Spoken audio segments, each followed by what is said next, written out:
एक समय स्वर्गलोक में सबसे बड़ा कौन है के प्रश्न पर 9 ग्रहों में विवाद हो गया। विवाद इतना बढ़ा कि परस्पर भयंकर युद्ध की स्थिति बन गई। निर्णय के लिए सभी देवता देवराज इंद्र के पास पहुंचे और बोले, हे देवराज, आपको ही निर्णय करना होगा कि हम में से सबसे बड़ा कौन है। देवताओं का प्रश्न सुनकर देवराज इंद्र उलझन में पड़ गए। इंद्र बोले, मैं इस प्रश्न का उत्तर देने में असमर्थ हूँ। हम सभी पृथ्वी लोक में उज्जैनी नगरी में राजा विक्रमादित्य के पास चलते हैं। देवराज इंद्र के साथ सभी ग्रह उज्जैनी नगरी पहुंच गए।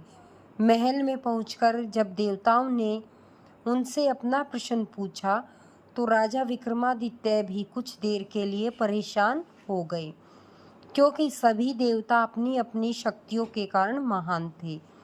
किसी को भी छोटा या बड़ा कह देने से उनके क्रोध के प्रकोप से भयंकर हानि हो सकती थी। अचानक राजा विक्रमादित्य को एक उपाय सूझा और उन्होंने विभिन्न धातुओं जैसे स्वर्ण, रजत, कांसा, ताम्र, सीसा, रांगा, जस्ता, अम्भ्रक व लोहे के 9 आसन बनवाए। धातुओं के गुणों के अनुसार सभी आसनों को एक दूसरे के पीछे रखवाकर उन्होंने देवताओं को अपने अपने सिंहासन पर बैठने को कहा। देवताओं के बैठने के बाद राजा विक्रमादित्य ने कहा, आपका निर्णय तो स्वयं हो गया। जो सबसे पहले सिंहासन पर विराजमान है वही सबसे बड़ा है। राजा विक्रमादित्य के निर्णय को सुनकर शनि देवता ने सबसे पीछे आसन पर बैठने के कारण अपने को छोटा जानकर क्रोधित होकर शनिदेव बोले, राजा विक्रमादित्य, तुमने मुझे सबसे पीछे बैठाकर मेरा अपमान किया है। तुम मेरी शक्तियों से परिचित नहीं हो। मैं तुम्हारा सर्वनाश कर दूंगा। शनि ने कहा, सूर्य एक राशि पर 1 महीने, चंद्रमा 2.25 दिन, मंगल 1.5 महीने, बुध और शुक्र केवल 1 महीने, बृहस्पति 13 महीने रहते हैं, लेकिन मैं किसी राशि पर 7.5 वर्ष तक रहता हूँ। बड़े बड़े देवताओं को मैंने अपने प्रकोप से पीड़ित किया है। राजा को 7.5 के कारण ही वन में जाकर रहना पड़ा और रावण को 7.5 के कारण ही युद्ध में मृत्यु का शिकार बनना पड़ा। राजा, अब तू भी मेरे प्रकोप से नहीं बच सकेगा। इसके बाद अन्य ग्रहों के देवता तो प्रसन्नता के साथ चले गए, किंतु शनिदेव बड़े क्रोध के साथ वहां से विदा हुए। राजा विक्रमादित्य पहले की तरह ही न्याय करते रहे।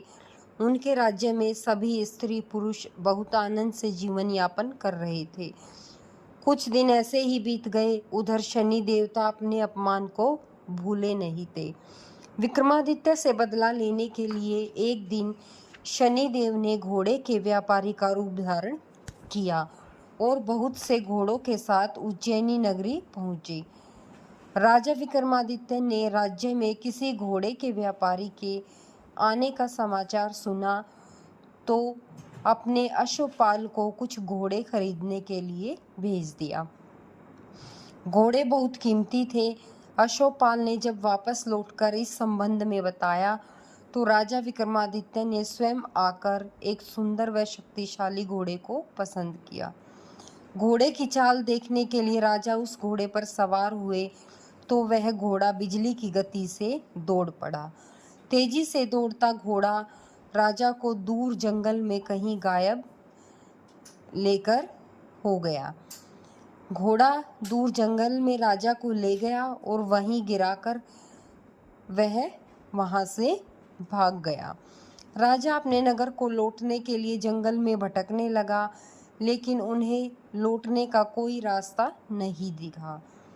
राजा को भूख प्यास लग गई। बहुत घूमने पर उसे एक चरवाहा मिला। राजा ने उससे पानी मांगा। पानी पीकर राजा ने उस चरवाहे को अपनी अंगूठी दे दी। फिर उससे रास्ता पूछकर वह जंगल से निकलकर पास के नगर में पहुंचा। राजा ने एक सेठ की दुकान पर बैठकर कुछ देर आराम किया। उस सेठ ने राजा से बातचीत की तो राजा ने उसे बताया कि मैं उज्जैनी नगरी से आया हूँ। राजा के कुछ देर दुकान पर बैठने से सेठ जी की बहुत ही बिक्री हो गई। सेठ ने राजा को बहुत ही भाग्यवान समझा और खुश होकर उसे अपने घर पर ले गया और घर ले जाकर उसे भोजन कराया। सेठ के घर में सोने का हार एक खूंटी पर लटका हुआ था। राजा को उस कमरे में छोड़कर सेठ कुछ देर के लिए बाहर गया। तभी एक घटना घटी। राजा के देखते देखते सोने के उस हार को खूंटी निगल गई। सेठ ने कमरे में लौटकर देखा तो हार गायब हो गया। उसने चोरी का संदेह राजा पर ही किया, क्योंकि उस कमरे में राजा ही अकेला बैठा था। सेठ ने अपने नौकरों से कहा कि इस परदेसी को रस्सियों से बांधकर नगर के राजा के पास लेकर चलो। राजा ने विक्रमादित्य से हार के बारे में पूछा तो उसने बताया कि उसके देखते ही देखते खूंटी ने हार को निगल लिया था। इस पर राजा ने क्रोधित होकर चोरी करने के अपराध में विक्रमादित्य के हाथ पांव काटने का आदेश दे दिया। राजा विक्रमादित्य के हाथ पांव काटकर उसे नगर की सड़क पर छोड़ दिया गया। कुछ दिन बाद एक तेली उसे उठाकर अपने घर ले गया और उसे अपने कोल्हू पर बिठा दिया। राजा आवाज देकर बैलों को हाँकता रहता। इस तरह तेली के बैल चलाता रहता और राजा को भोजन मिलता रहता। शनि के प्रकोप की 7.5 पूरी होने पर वर्षा ऋतु प्रारंभ हुई। राजा विक्रमादित्य एक रात मेघ मल्हार गा रहा था कि तभी नगर के राजा की लड़की राजकुमारी मोहिनी रथ पर सवार होकर उस तेली के घर के पास से गुजरी। उसने मेघ मल्हार सुना तो उसे बहुत ही अच्छा लगा और दासी को भेजकर गाने वाले को बुला लाने को कहा। दासी ने लौटकर राजकुमारी को अपंग राजा के बारे में बताया। राजकुमारी उसके मेघ मल्हार से बहुत ही मोहित हुई, अतः उसने सब कुछ जानकर भी अपंग राजा से विवाह करने का निश्चय कर लिया। राजकुमारी ने अपने माता पिता से जब यह बात कही तो वे हैरान रह गए। रानी ने मोहिनी को समझाया, बेटी, तेरे भाग्य में तो किसी राजा की रानी होना लिखा है, पर तू इस अपंग से विवाह करके अपने पांव पर कुल्हाड़ी क्यों मार रही है। राजकुमारी ने जिद नहीं छोड़ी। अपनी जिद पूरी कराने के लिए उसने भोजन करना छोड़ दिया और प्राण त्याग देने का निश्चय कर लिया। आखिर राजा रानी को विवश होकर अपंग विक्रमादित्य से राजकुमारी का विवाह करना पड़ा। विवाह के बाद राजा विक्रमादित्य और राजकुमारी तेली के घर में रहने लगे। उसी रात सौपन में शनिदेव ने राजा से कहा, राजा, तुमने मेरा प्रकोप देख लिया। मैंने तुम्हें अपने अपमान का दंड दिया है। राजा ने शनिदेव से क्षमा करने को कहा और प्रार्थना की, हे शनिदेव, आपने जितना दुख मुझे दिया है अन्य किसी को न देना। शनिदेव ने कुछ सोचकर कहा, राजा, मैं तुम्हारी प्रार्थना स्वीकार करता हूँ। जो कोई स्त्री पुरुष मेरी पूजा करेगा, शनिवार को व्रत करके मेरी व्रत कथा सुनेगा, उस पर मेरी अनुकंपा बनी रहेगी।